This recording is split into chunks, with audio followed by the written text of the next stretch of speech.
अस्सलाम वालेकुम रहमतुल्लाहि व बरकातहू। नादरीन, आप देख रहे हैं इत्तेहाद उर्दू टीवी। मैं हूं आपके सामने सीनियर जर्नलिस्ट रफीक नूरी।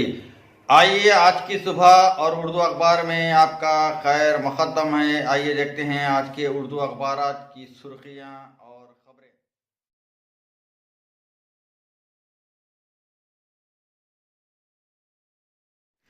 इंडोनेशिया में तबाहकुन सुनामी, 222 अफराद हलाक, 28 लापता, ज़ायद अज 1000 जख्मी। आतिश फिशां के फटने से समंदर में मिट्टी के तोदे गिर पड़े।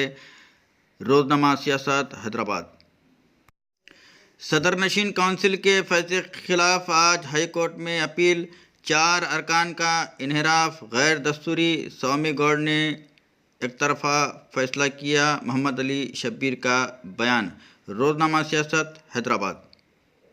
सहाबा किराम की ज़िंदगियों को आइडियल बनाने तलबा से ख्वाहिश। तालीमी मैदान में सलाहियतों के जौहर दिखाने से मुनफरिद शनाख्त मुमकिन। कोरटला में सियासत क्वेश्चन बैंक की तकसीम, मुक़र्रिरीन का खिताब। रोजनामा सियासत, हैदराबाद।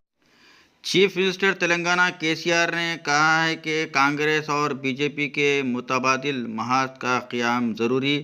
अवाम मियारी तब्दीली के मुंतज़िर हैं।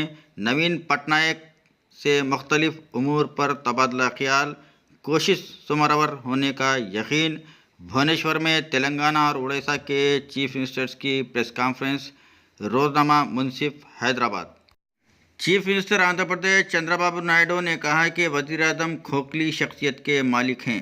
मोदी ने मुल्क के लिए कुछ भी नहीं किया।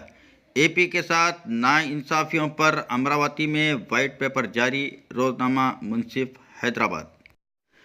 चिंता प्रभाकर साबिक रुकन असम्बली संगारेड्डी ने पंचायत इंतखाबात की तैयारी करने टीआरएस कारकुनों को हिदायत दी। संगारेड्डी में पार्टी कारकुनों से मिस्टर चिंता प्रभाकर का